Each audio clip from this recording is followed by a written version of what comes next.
Indiana Jones e o templo do youtuber que vai tentar passar 1 hora gravando sem óculos. Mas vamos tentar aqui para ficar no uniforme aqui, porque né, tem que representar. Então, tamo junto aí, vamos falar sobre o Templo da Perdição, segundo filme do Indiana Jones aí, segundo filme da saga clássica. Estamos explorando ela aqui no canal com vídeos longos, com papos muito, eu diria, profundos, descontraídos, um misto de tudo, assim, né? E eu tô aqui de novo com o Rato, meu querido amigo. Fala, galera. E eu já aproveito para perguntar, Rato, o que você achou de O Templo da Perdição, né? A gente tá sempre reassistindo antes de gravar, embora, tipo, eu vejo esse filme praticamente todo mês, assim, desde que eu me dou por gente, mas enfim.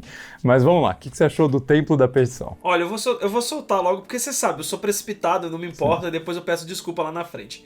Esse é, na trilogia original, eu acho que ele possivelmente é o pior filme, calma, mas ele possivelmente é o mais legal.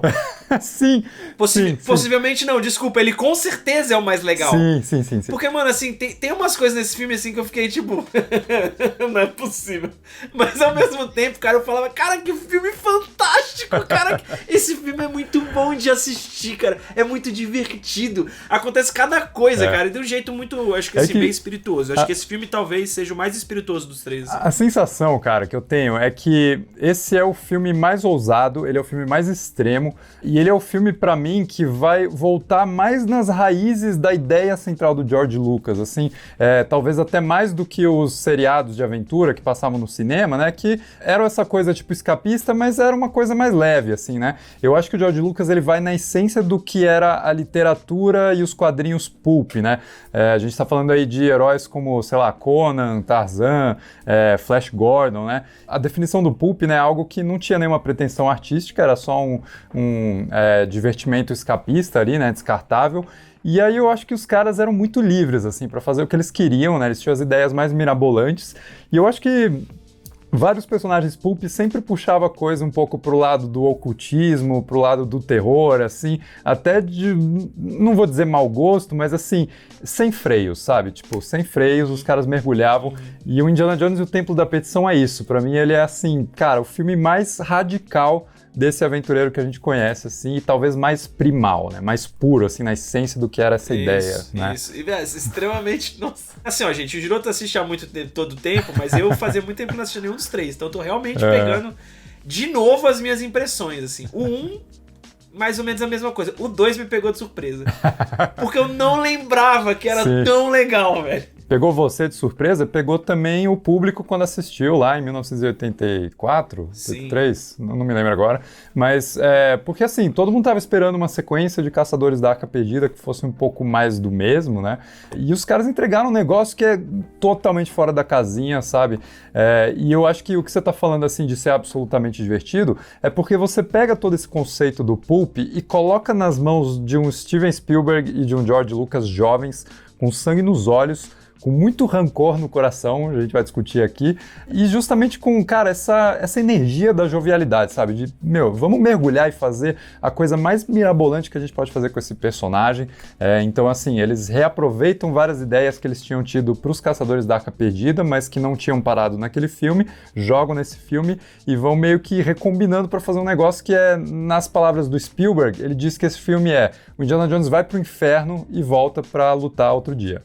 Assim, acho legal você ter falado de ser diferente pra pessoa que assistiu, porque é justamente o que eu tava pensando no começo do filme. Porque assim, o filme começa com aquela sequência lá, né? É um musical ali, a lá Chicago, e do nada vira um negócio meio etéreo, porque fica assim, um salão gigante que você não vê parede nenhuma, né? E as meninas dançando e pá, não sei o que, e do nada ela vem de novo. Imagina a galera que tava assistindo isso no cinema, ia ficar com aquela sensação de, cara, isso é Indiana Jones mesmo, a gente entrou no filme, certo? Essa cena da dança é engraçado, que é tipo assim, o Indiana Jones era meio que talvez o canvas branco no qual o Spielberg exercitava suas ideias, coisas que ele estava sempre querendo fazer. Então, assim, o primeiro filme vem como uma solução do George Lucas para o Spielberg fazer um filme do James Bond. E aí, assim, a MGM, que produziu os filmes do James Bond naquela época, né, eles não deixavam diretores americanos dirigirem o James Bond, né, só podia ser diretores britânicos. Então, o cara tava com essa sede... Não tava ligado. Exato. O cara tava com essa sede de fazer um filme estilo James Bond. E aí, por isso que o George Lucas chegou com a ideia e falou, vamos fazer Indiana Jones. E aqui no começo do Templo da Perdição, o Spielberg dizia que sempre tinha vontade de dirigir um musical. e que ele nunca tinha feito, e demorou tipo uns 40 anos pra fazer agora com West Side Story, né? West Side Story. Então, assim, ele jogou isso no filme, cara. Vamos abrir o filme com essa sequência de musical. Eu acho que você apontou muito bem, assim, que ela investe num lance até meio lúdico, porque do nada eles estão num ambiente meio onírico ali, né? Não tem, é um fundo infinito ali. Enfim, e é a apresentação da personagem feminina desse filme, que é a Willie Scott, que é talvez a grande polêmica do filme. Talvez eu acho que a coisa que mais ame ou odeie do filme, sabe? Pro público, assim. Eu lembro de não gostar dela. Quando eu assisti as primeiras vezes, já assim, essa pessoa é insuportável. Só que daí, agora assistindo de novo, eu enxerguei ela ao longo do filme inteiro mais como uma piada, assim, sacou? Do que qualquer outra coisa. Eu acabei adorando o fato dela estar lá, entendeu? O fato dela ser histérica e gritar o tempo todo com tudo. Eu acabei curtindo no final das contas. Não gostar da personagem em si. Nossa, que personagem legal. Sim, nossa, eu super tipo o Indiana Jones com ela. Não, mas assim, eu gostei do recurso. De usarem ela como esse recurso. Vamos destrinchar essa personagem em vários tópicos diferentes de discussão aqui, que eu acho super interessante esse assunto, assim. Primeiro a gente tem a Willie servindo como uma grande homenagem, de novo, a esses extremos aí do pulp ali. Então ela é uma grande Scream Queen, né? Você fala dos filmes de terror, você tinha aquelas divas do cinema que ficaram notórias por gritar pra caramba, assim, né? Quando estavam fugindo dos assassinos e tudo mais. E nesse sentido, né? A gente tá falando de, sei lá, Jamie Lee Curtis, que ganhou o Oscar agora. A mãe dela, Janet Leigh, que participou de Psicose, né? Todas essas são consideradas Scream Queens, né? Rainhas do grito. E aí a Willie Scott, ela é muito isso, cara. Eu acho que os gritos dela, eles dão um caráter de parque de diversão, assim, de montanha-russa pro filme, sabe? Ela tem uma musicalidade no jeito como ela grita, que é quase como se fosse um solo de guitarra, assim, sabe? No meio de um show de rock pancadão, assim. É meio isso, assim, que eles estão buscando. Eu entendo que nem todo mundo vai gostar disso, mas assim, é uma das propostas. E eu acho legal porque o filme brinca com isso. O Indiana, ele fala várias vezes que ela grita demais. Sabe, eu acho que o Shorty fala, tipo, você é muito barulhento, entendeu? Então, assim, eles brincam com isso de saber que não é uma coisa assim, olha, cara, ninguém sabe que a pessoa grita. Você só coloca o grito lá para que o espectador sinta dessa forma. Não. Tem a metalinguagem, né? De você ter isso como recurso pro filme, para o espectador utilizar isso como referência do filme, mas ao mesmo tempo os personagens lá dentro sabem que ela grita muito e eles utilizam o barulho que ela faz pra gerar um ou outro momento ali de virada, né? Escutaram eles ali e tudo mais. Inclusive no jogo do Lego, eu acho que esse é um dos poderes da personagem. Ela tem um grito super forte que... Ela grita e aí quebra vidro, uns bagulhos assim. É um dos atributos. Mas aí isso puxa a gente pra segunda questão, que é o lance assim, o quanto isso é uma representação problemática feminina, né? Porque eu acho que olhando hoje, é mesmo, sabe? Porque assim... É lógico. Principalmente depois que a gente teve a Marion, que é assim, um bastião de personagem forte feminina para aquela época, né? Hoje em dia, talvez já tivesse até evoluído mais. Mas a Willie, ela é um retrocesso, de certa forma. O que eu acho, cara? Eu acho que numa franquia que já te apresentou uma Marion, ela pode te apresentar uma Willie e falar assim, essa personagem é simplesmente diferente. Ela é uma cantora que tá totalmente fora do seu ambiente, tá jogada ali. Ela mesma diz, né? Eu odeio estar fora de, sei lá, na natureza, no mundo selvagem, né? E ela é uma pessoa ambiciosa, ela é uma pessoa que tem vários defeitos, assim como o Indiana Jones nesse filme. Nesse filme, Indiana Jones é um personagem muito mais sacana, muito mais cafajeste. Ele começa o filme ameaçando a Willie, sabe, usando ela como moeda de troca ali pro antídoto e tudo mais.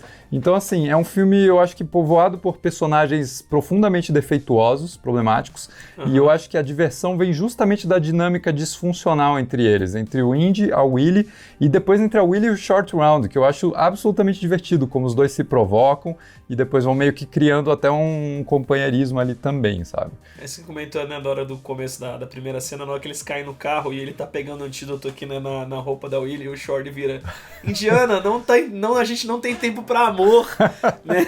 Muito bom. There's no time for love. Cara, é muito boa essa piadinha, assim, eu lembrei disso agora. Cara, eu acho assim, eu percebi também que o próprio personagem de Indiana Jones, ele tá mais um pouco...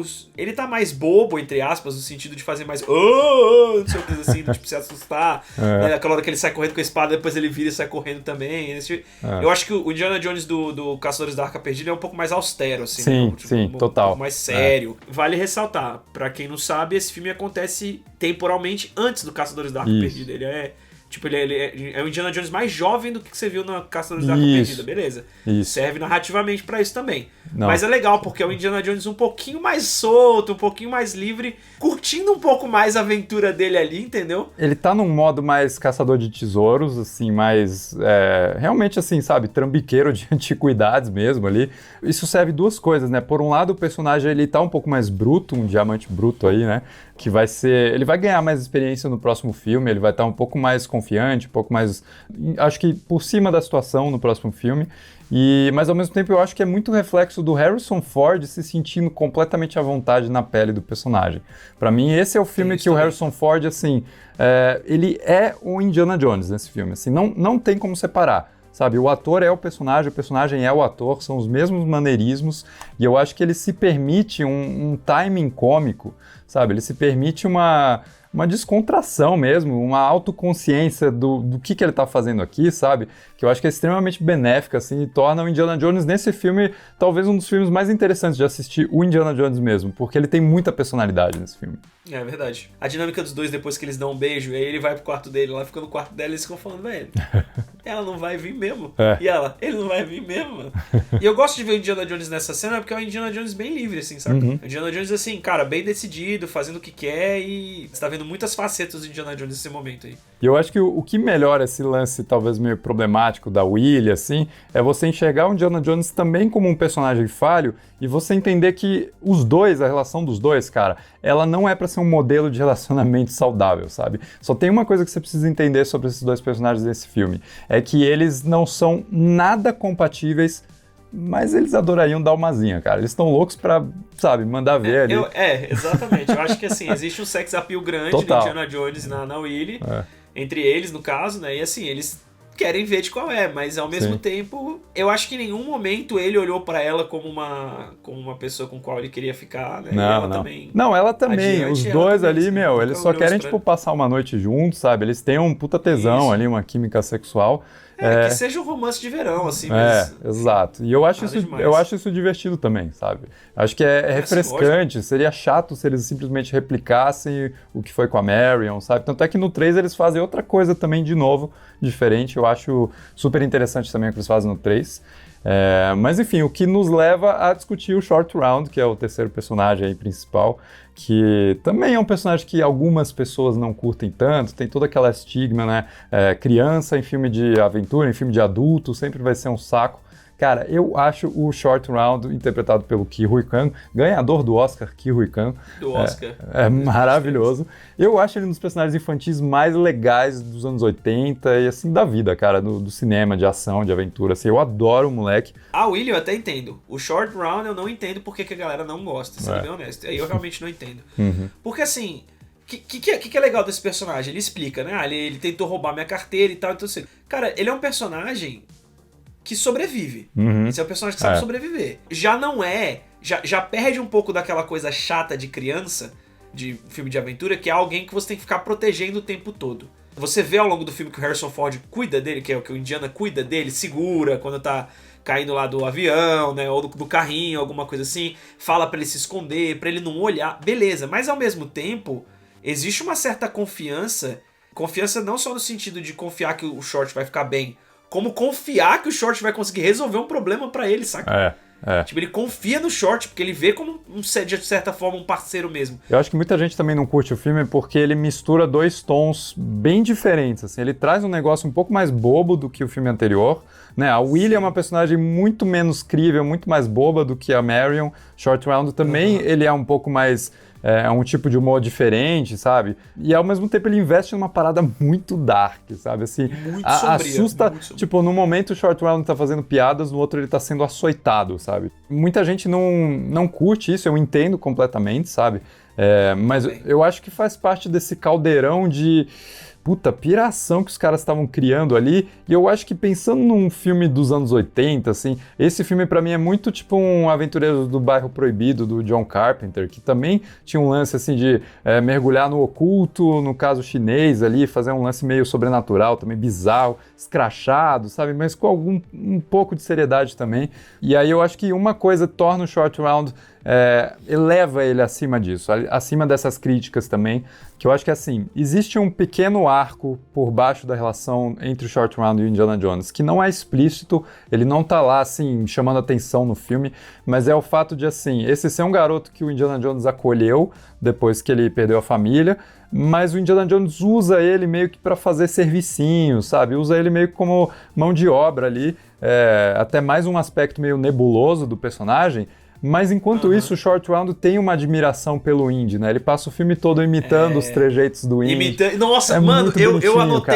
eu anotei na minha listinha exatamente esse momento que você tá falando, que é quando eles estão conversando e ele faz assim, e o Short tá olhando pra ele tentando encaixar a mão junto. Cara, bem na hora que ele faz isso foi quando eu anotei o Short imitando o Indy. Essa sensação, sabe? De pai e filho, assim, é bem maneiro. Então não só é um avatar da gente, né? Principalmente eu assistindo quando criança, moleque mesmo, olhava assim e falava, nossa, seria muito eu. Eu pegaria esse chapéu e vestiria se ele não estivesse usando, sabe?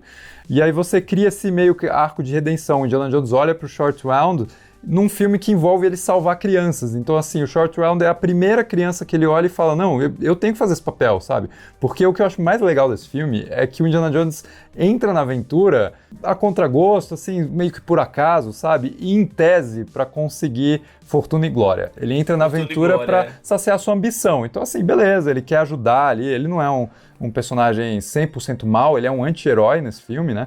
Mas esse é um filme de um anti-herói se tornando um herói, sabe? E ele vai se tornar isso no meio da aventura ali. Eu gosto muito dessa relação dele com o Short, cara, de verdade.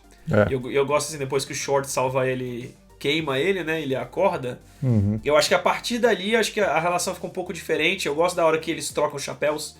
Que ele coloca o boné do Short, o Short tá com o boné dele, dá pra ele, assim. Eu acho bem legal essa cena. Eu acho um personagem que pra mim só enriquece a trama, tá? E aí, você falou um negócio que, assim, eles misturam dois tipos, né? Dois tons do filme. Cara, mas na minha impressão, pra mim é isso, é eles brincando e não se levando tanto a sério. Sim. Sabe? Eles falam assim, cara, eu vou fazer o filme do jeito que eu quero e vamos se divertir fazendo isso aqui, sabe? Isso. É uma conversa entre amigos. Cara, vai num bar conversar com seu amigo. Você não vai ficar botando regra pra tua conversa. Não, a gente tá conversando isso agora, a gente não pode fazer uma piada.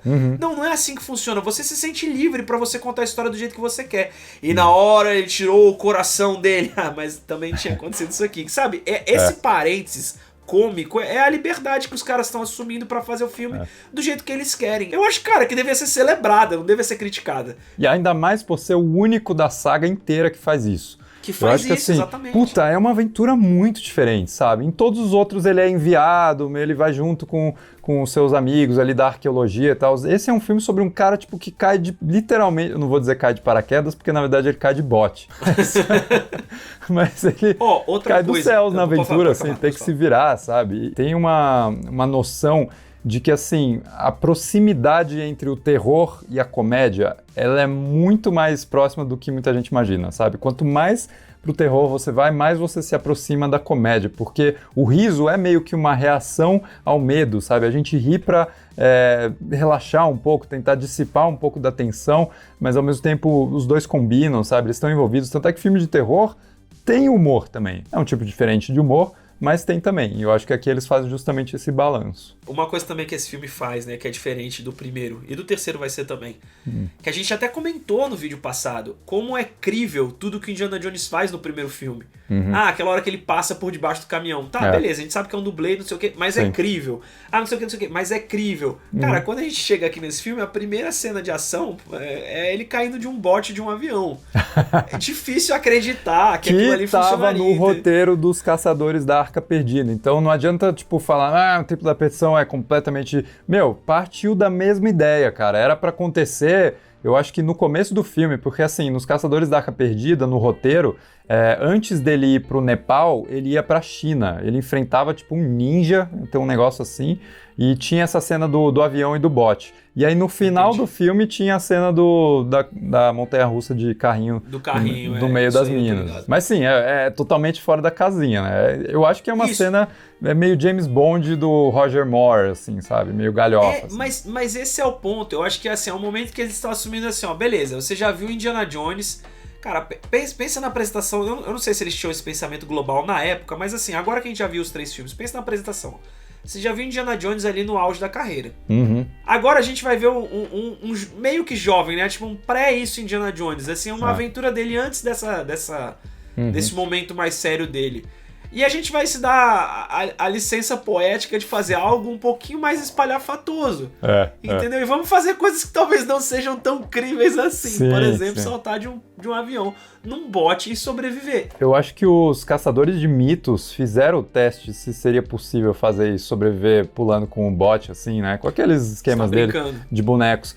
E eu acho que eles chegaram numa conclusão de que existia uma pequena porcentagem ali de que rolaria, dependendo da altura, dependendo do lugar onde caísse, na neve. Eles testaram com, né, um terreno bem fofo ali. Em tese, assim, não é 100% impossível. Lógico que assim, né? A gente tá...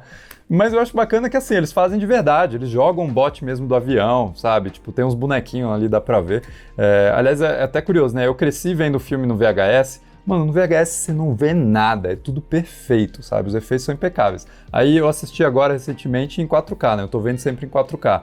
Aí você vê mesmo os bonequinhos, assim, você vê quando é boneco, quando é, sei lá, boneco maior ou quando é boneco pequenininho, miniatura, assim. E não importa, cara, a cena é divertida, velho. O propósito do filme é esse, sabe? Então, eu acho que até me tornei mais tolerante pra cena da geladeira e da bomba atômica no filme 4 ali, pensando nessa cena aqui, falando, ok, as duas estão meio que falando na mesma linguagem, assim, de certa forma. Então... Exato, exato. A gente falou dos 3 personagens, né? Assim, que são os mais importantes. Ao longo da história, assim, né? Vamos pensar, assim, o primeiro ato, pra mim, acho que acaba, né? No momento que ele parte pra... eu acho que a cena do velhinho lá, místico, da aldeia, da vilazinha, passando a missão pro herói, eu acho muito emblemática, sabe? Porque, tipo, o Indiana Jones chega lá, né? A gente precisa de um guia, precisamos ir embora. Eu falo, tá bom, a gente vai te dar um guia, mas antes de ir pra Delhi, vocês vão parar no Pancote. Ele fala, o Pancote no palácio não tá no caminho, né? E aí, cara, eu adoro essa cena porque o Spielberg fala que esse ator que interpreta o velhinho, né? Ele falava 0 inglês, assim. Inclusive, eu adoro isso, que os personagens são totalmente reais. São indianos, E aí o que ele fez? O Spielberg precisava ficar ditando as falas do roteiro em inglês para ele e ele simplesmente replicava baseado nos sons que ele estava ouvindo. Então até por isso que o ator, ele fala as frases com bastante pausa entre elas, assim, né? É muito interessante porque dá para você até preencher os silêncios com a voz do Spielberg que estaria falando no ouvido dele, né? Mas que eles tiraram depois. Mas é muito legal, eu acho que a música daí começa a criar um clima, e eu acho que já começa a passar uma ideia de que a missão desse filme ela é um pouco diferente, ela é um pouco mais dark. Eu acho que a trilha do John Williams, ela investe num tom muito mais atmosférico, assim, meio misterioso, meio oculto, sabe, meio assustador, assim, e eu gosto disso, eu gosto bastante disso. Eu vou me abster de começar, de continuar falando das trilhas sonoras de John Williams, porque senão eu vou ficar repetindo as mesmas coisas que eu falo sempre. É espetacular, é muito bem feito, tipo, pega o tom do filme maravilhosamente bem, é feita do jeito certo, na hora certa. Mas acho que o lance é a gente ser específico, assim. O John Williams aqui, pra mim, é a trilha do Indiana Jones mais diferente de todas, e eu acho que mais... E menos Indiana Jones. Menos Indiana Jones e mais interessante no ponto de vista cultural, porque ele mistura, umas referências, assim, tribais, que, obviamente, né, a gente não tá falando que é fidedigno à cultura que eles estão retratando, mas eu acho que musicalmente é riquíssimo, cara. O trabalho que ele faz com coral aqui, cara, é muito épico. Principalmente na hora que ele vê, né? Quando ele chega e vê o ritual. Nossa, assim que eles passaram na legal. cena dos espinhos, né? Não sei o que. Essa música, ela é espetacular. E ela dá, assim, um tom que te coloca instantâneo. Porque, assim, você tá vivendo uma aventura Indiana Jones 1, naquela hora da coisa dos espinhos, né? Aquela Indiana Jones igual... É uma coisa tão icônica, uma cena tão icônica quanto o primeiro set piece lá do Indiana Jones Caçadores da Arca Perdida. Cara, a cena dos espinhos, puxar o chapéuzinho ali, exatamente, a cena dos espinhos.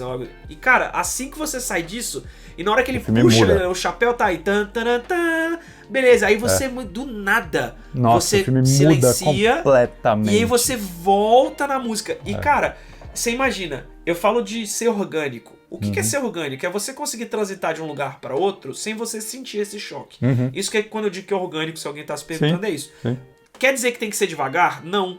pode ser brusco, só que você não pode sentir o choque. Você tem que ser levado, mesmo que seja bruscamente, de um lugar para outro. Então o que acontece? O John Williams, com a música dele, te leva instantaneamente pra vibe que você precisa estar no filme, para que você agora desfrute das próximas cenas que vão acontecer, que não tem nada a ver com a cena que acabou de acontecer. Entendeu? Não tem nada a ver. Outra realidade, outra ideia, outro tom. E aí é bem legal, porque o John Williams trabalha isso muito bem na música dele. Eu recomendo pra galera procurar a tradução da letra do que eles estão cantando ali.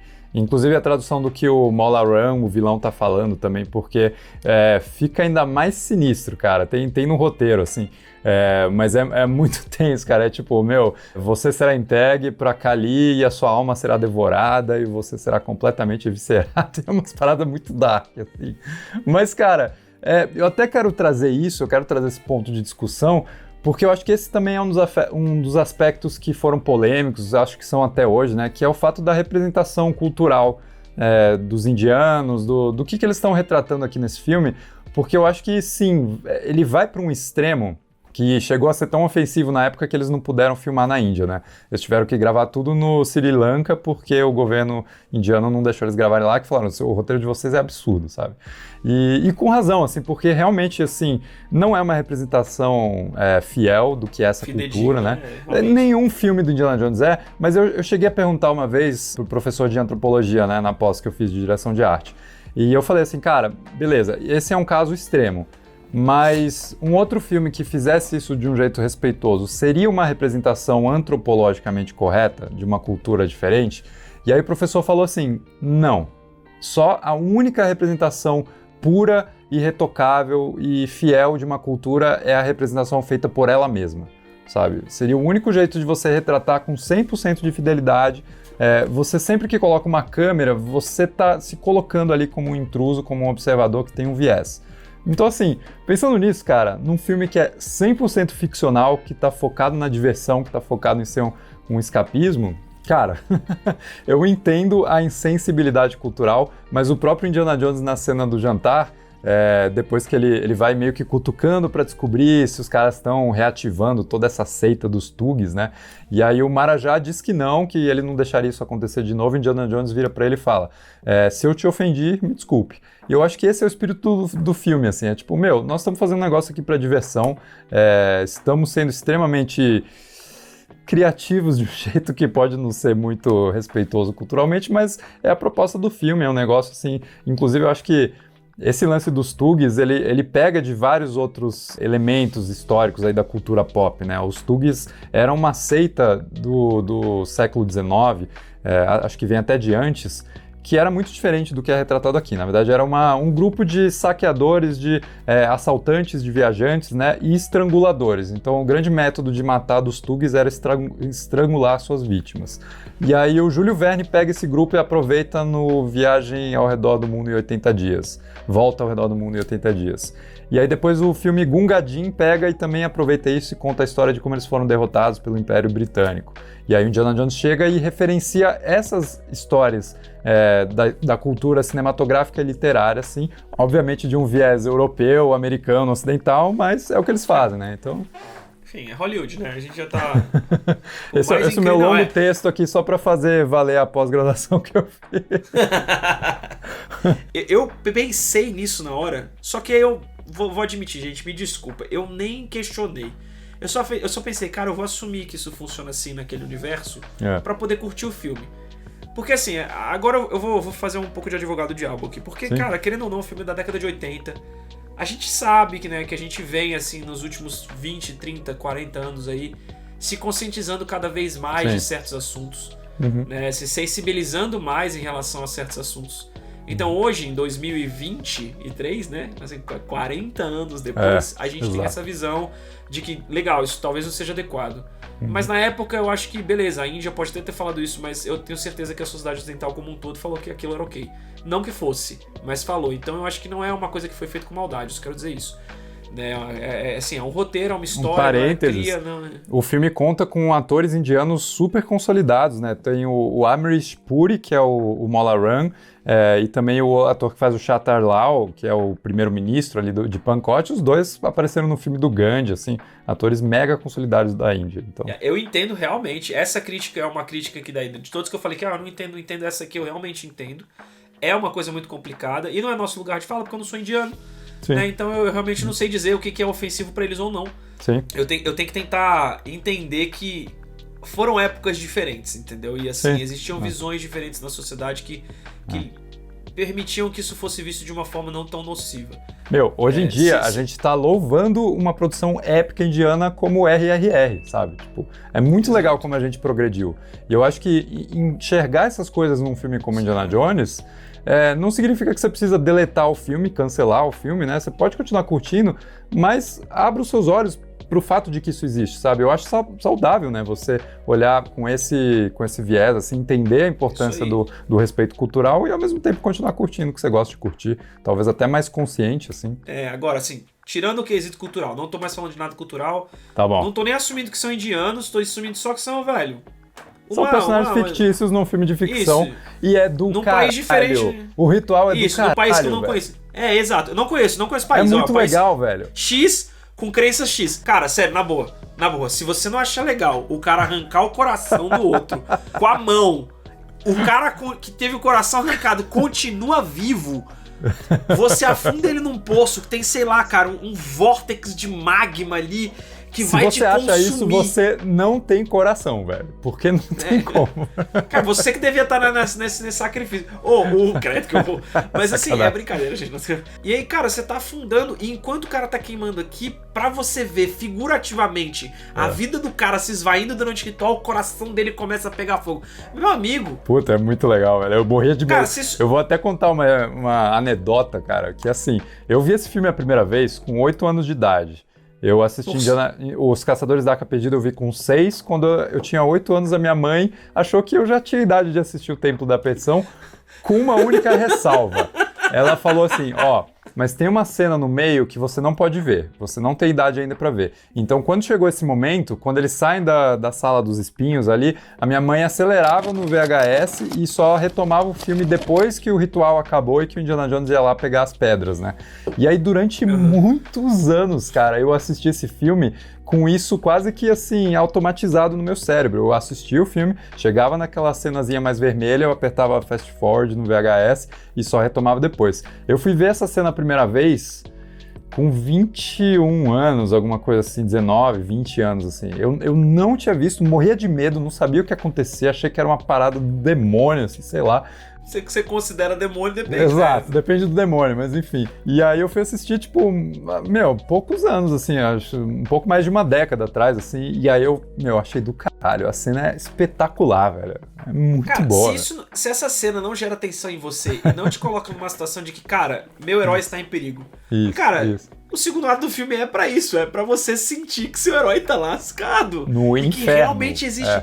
Isso, e cara, e que existe um perigo real. Eu já falei isso aqui em mais de um vídeo, eu falei isso em Senhor dos Anéis também.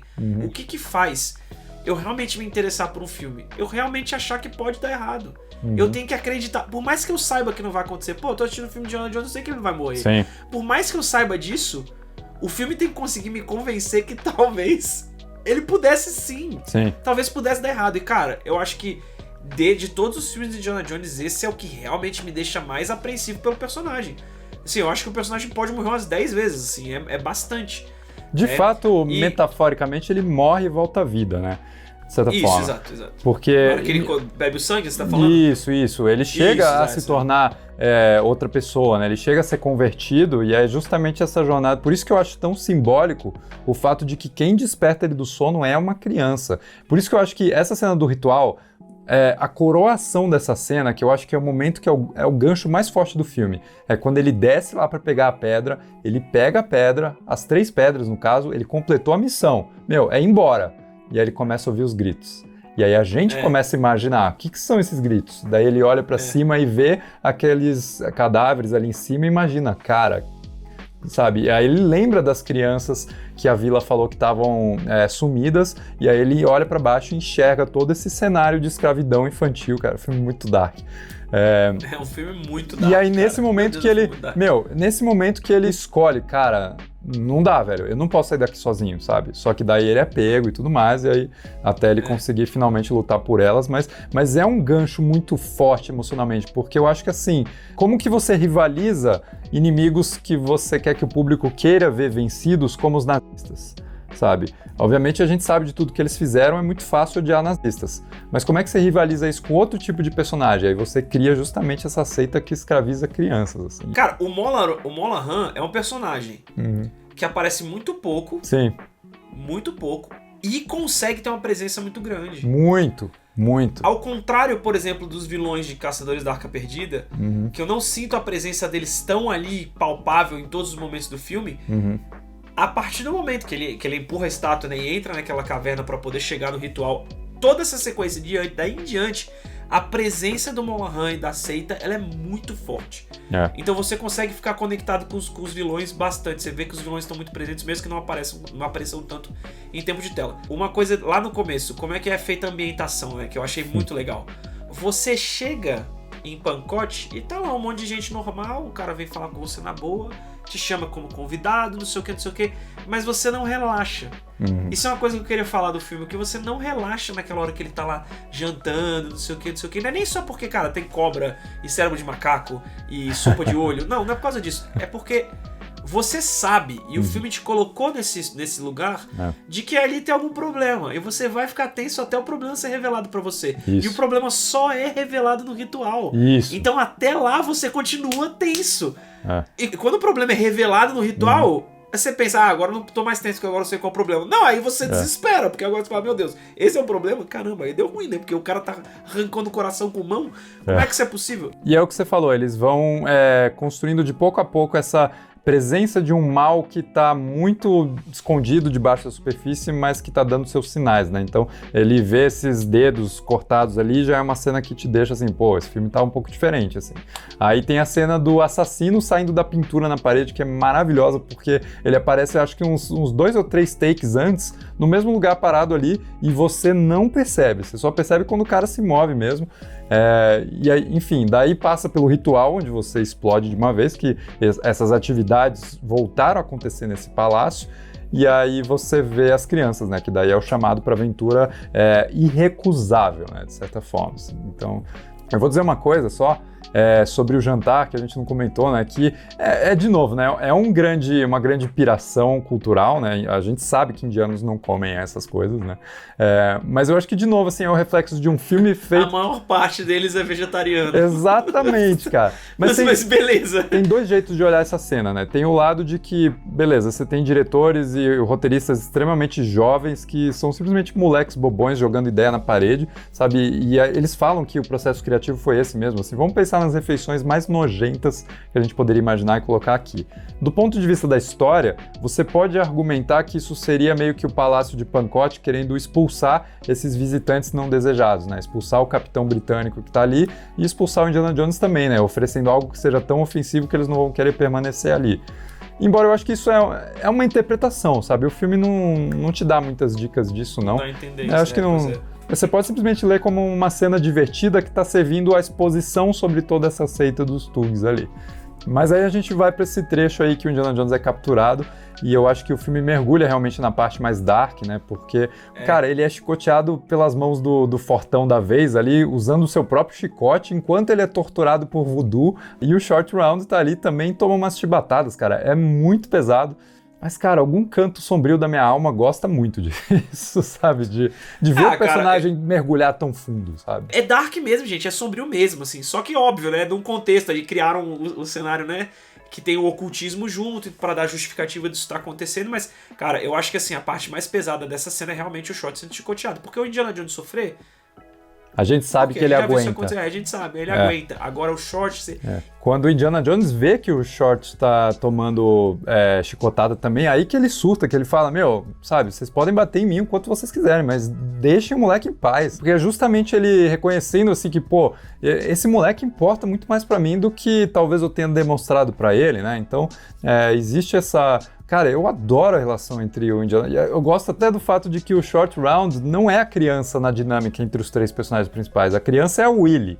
Tanto é que o Indiana Jones fala direto assim, Short, fica de olho na Willy, sabe? Cuida dela pra que ela não grite, não faça nada, assim, porque ele confia no moleque. Mas aí, quando o moleque começa a tomar chicotada, ele percebe que, pô, eu boto ele pra fazer todas essas coisas de adulto, mas ele é uma criança, velho. E ele tá aqui sofrendo porque a gente tá metido nessa junto. É bem legal quando eles dão aquele abraço, assim, né? Que aí você sente, assim, o alívio do Indiana Jones de estar conseguindo abraçar ele e saber que ele tá ali e que ele consegue protegê-lo, né? Eu acho um dos momentos mais emocionantes da saga inteira, sabe? Eu acho. Da saga inteira. Porque é desde o momento onde o Short Round consegue, sair, você tem aquela câmera por trás dele, quase como se fosse um jogo de terceira pessoa ali. Ele escapa das correntes ali, e aí ele, tipo, vira pro Indiana Jones e fala, depois de tomar uma porrada na cara, sabe? É muito pesado.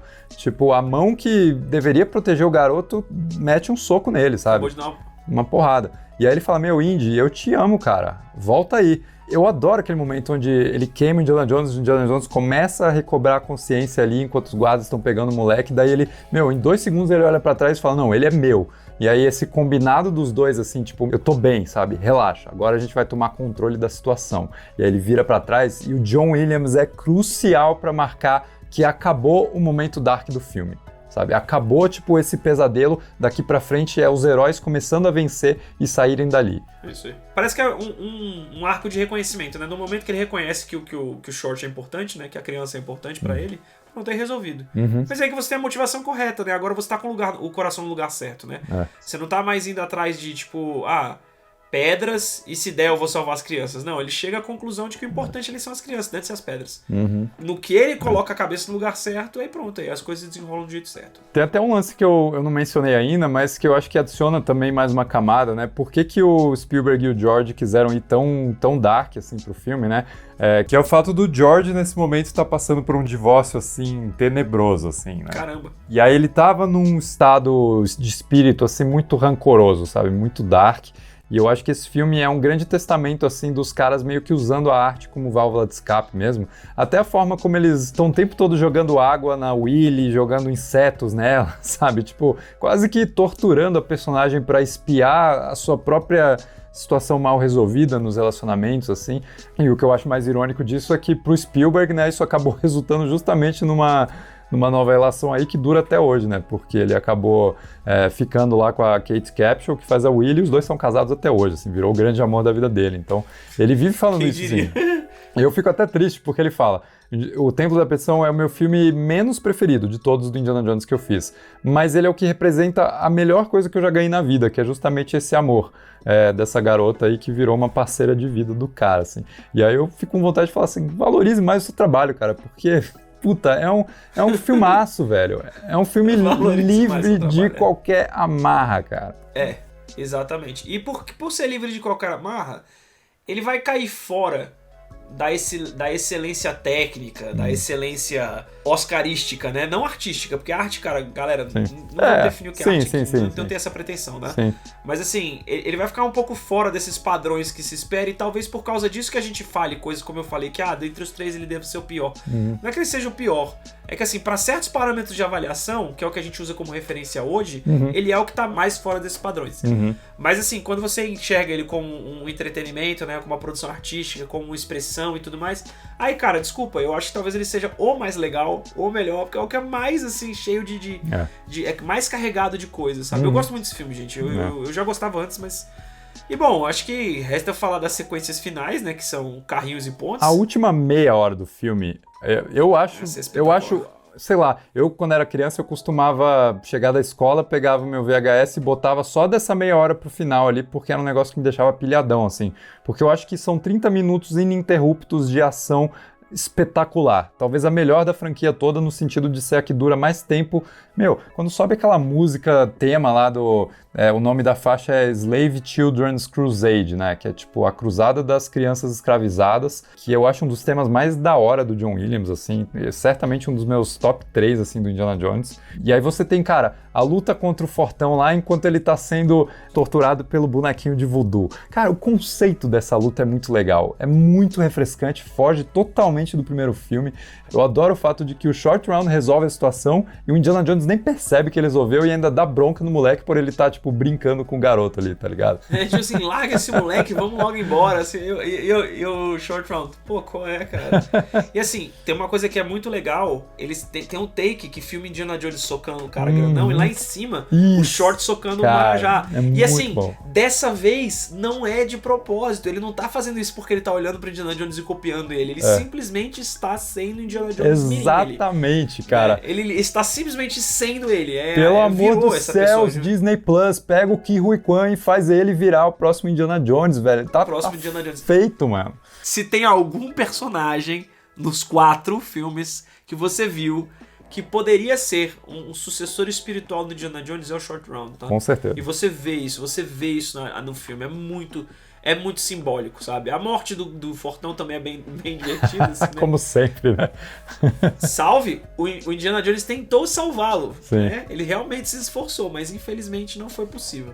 Né? O rolo compressor esmagador de pedras, triturador de pedras, foi um pouquinho mais forte que o Indiana Jones, né? Aliás, toda essa sequência pra mim, sei lá, eu acho que ela traz tanto a iconografia do que é um filme de aventura, sabe? Aquela cena onde o carrinho da mina vai andando e vai iluminando a figura do Indiana Jones parado ali, puto pra caralho, prestes a quebrar a cara de todos os guardinhas ali. Cara, é muito antológico, assim, né? Então, eu acho que ele vai saltando de momentos épicos em momentos épicos e só para no final, assim. É uma grande montanha-russa mesmo. Eu acho que a cena do carrinho da mina ali, literalmente, mas não só ela. Eu acho que o filme todo é esse grande... né, você tá andando nos trilhos e nesse ponto do filme em diante é só descida, sabe, tipo, e vai com fé. Se você pega filmes de ação de hoje ou aventura de hoje, aventura quase ninguém mais faz, né?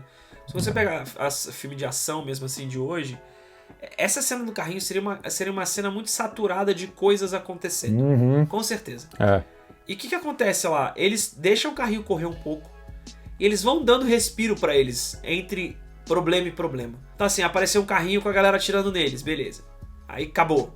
Agora apareceu um outro carrinho com não sei o que lá, acabou. Vai existindo um respiro, até por causa da dinâmica da cena, da velocidade, não existe uma coisa que fique aquela coisa de, cara, são 18 carrinhos em volta e o cara tá atirando em 48 pessoas enquanto ele joga uma pedra que faz não sei o que lá e cai não sei o que lá e blá blá blá e ele pisa no chão, o chão racha e sai voando de um carro e sabe, não tem isso. Eu acho que é uma coisa muito mais simples. E aí a gente volta pra aquela coisa de ser um pouco mais crível de que isso poderia acontecer de certa forma, entendeu? E aí vem a piadoca, né, da água.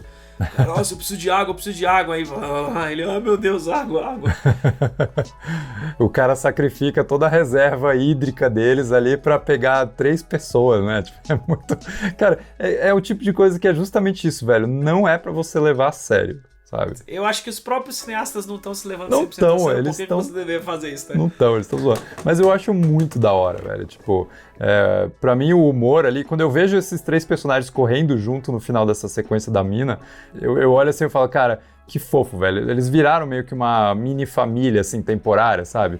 É muito bonitinho, assim. E aí a gente chega na cena da ponte que, assim, se tem, né, o slogan do filme quando ele foi lançado era: se a aventura tem um nome, esse nome é Indiana Jones. E pra mim não tem imagem que signifique mais isso do que o Harrison Ford correndo meio estabanado, segurando um facão numa mão, um chicote na outra, atravessando a ponte com pressa ali, sabe? Essa pontezinha toda rústica, assim, prestes a quebrar. Talvez seja o ícone visual mais aventuresco da saga inteira pra mim, sabe? Eu adoro essa sequência, eu adoro esse final. Mano, eu acho que aquela cena que ele pega de longe, assim, né? Que você vê um pouco mais de longe, que tá Indiana Jones segurando o facão levantado, assim, ó, e a galera no meio, lado. E 4 de cada lado, assim, chegando nele. Eu acho que essa cena, que é meio silhuetesco, né? Porque dá pra você ver que não é uma silhueta, mas acaba ficando uma silhueta, né?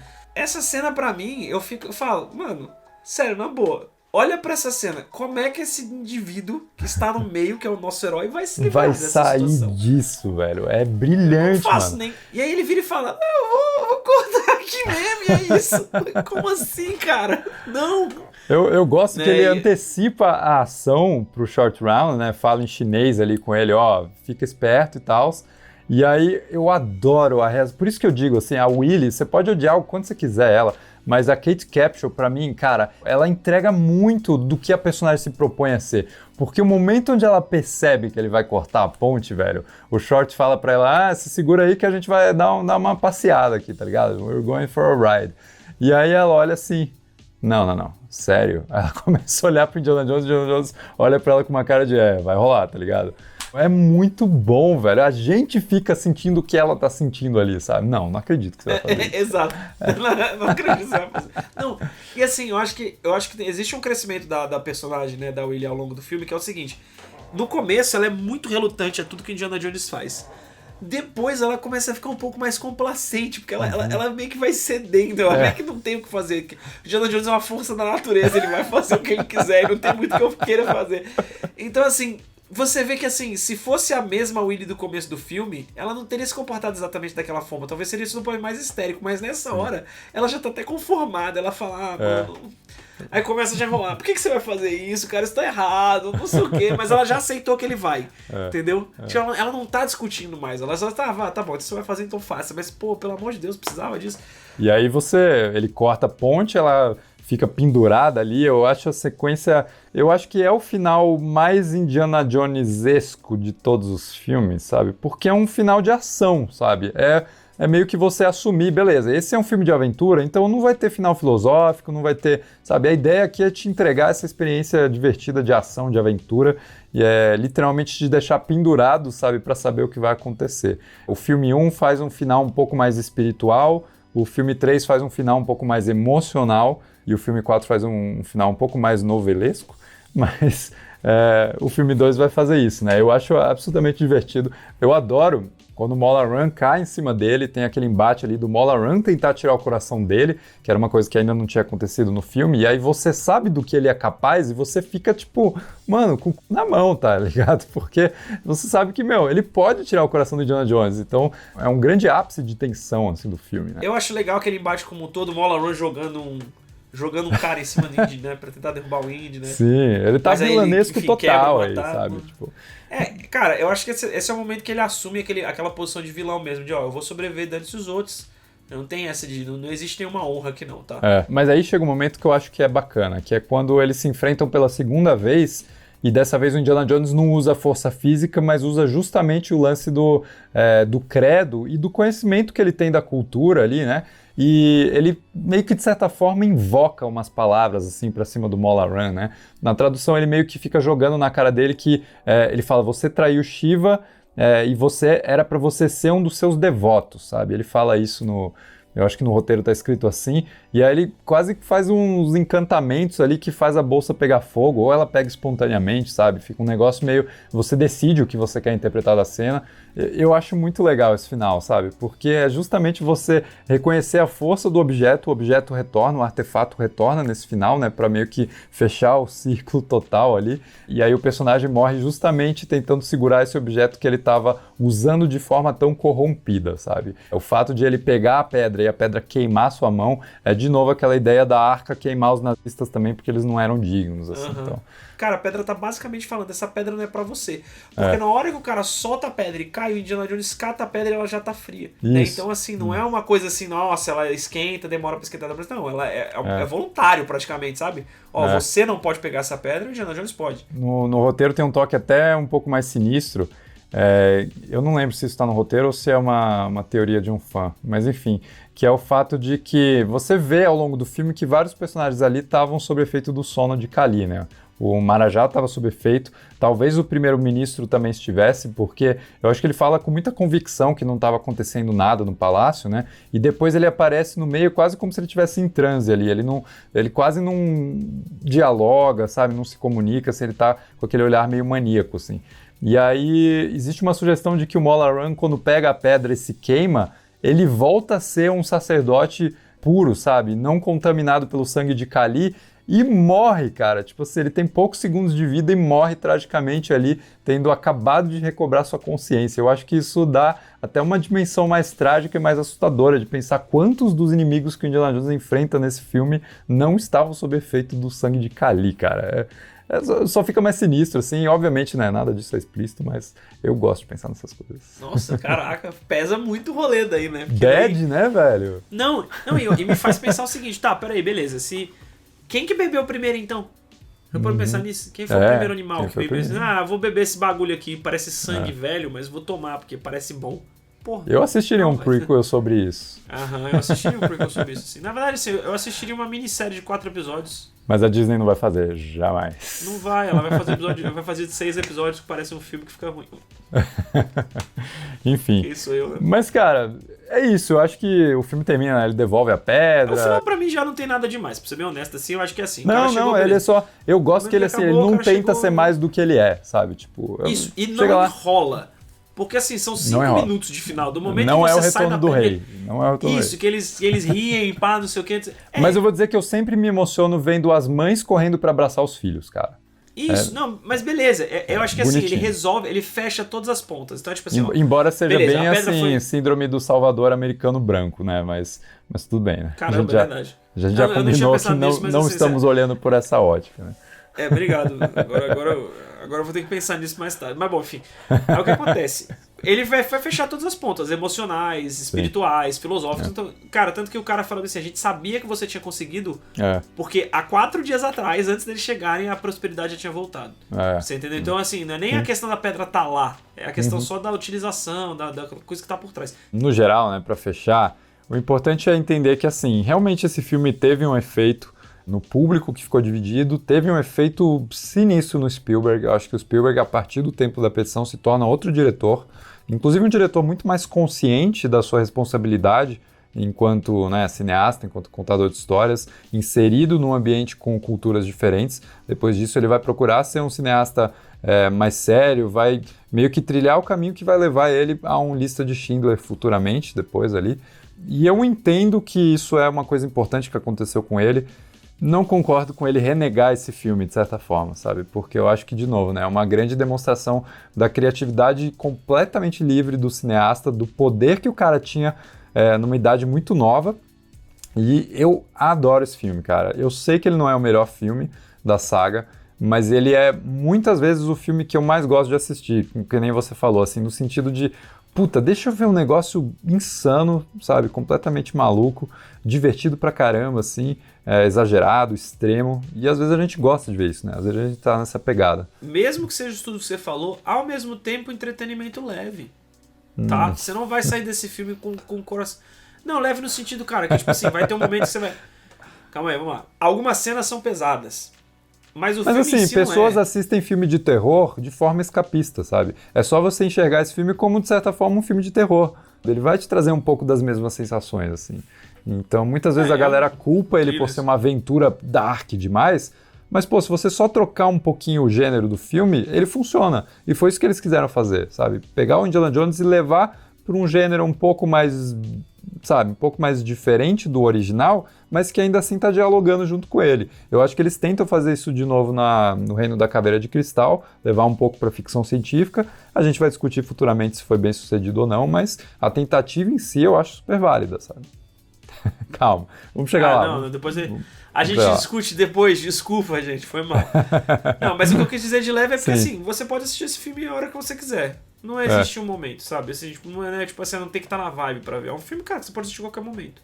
E você não vai sair, tipo, tenso, assim, do filme, caraca, que eu acabei de ver, meu Deus. Eu não consigo ver o resto do meu dia. Não, legal. Não fica legal. Pensando nisso. Tem uns temas meio pesados assim, mas finaliza ok, feliz, com então você está ok, você sai feliz. Bom, mas a gente vai deixar pra fazer um balanço geral quando chegar mais pro final, então no próximo vídeo a gente vai discutir o terceiro filme, mas diz aí nos comentários o que vocês gostam do Templo da Perdição e estejam presentes aqui pro nosso próximo vídeo nessa série sobre Indiana Jones, essa saga que nós dois gostamos muito e a gente espera que vocês estejam curtindo também, né? Comenta embaixo, se inscreve no canal, deixa um like, procura o Rato nas redes sociais dele, cobrem ele para ele abrir a rede social dele, porque eu não sei se ele fez isso.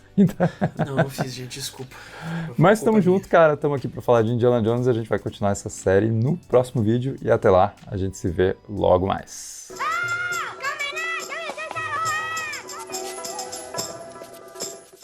Eu sempre esqueço pra onde que eu tenho que olhar pra câmera, mas é aqui. Você é pra câmera, né, mano? Eu olho pra você, eu não olho pra câmera. Você tá gravando já, mano? Você vai botar isso num bloop, né? Pelo amor de Deus, velho. No final, pós-crédito.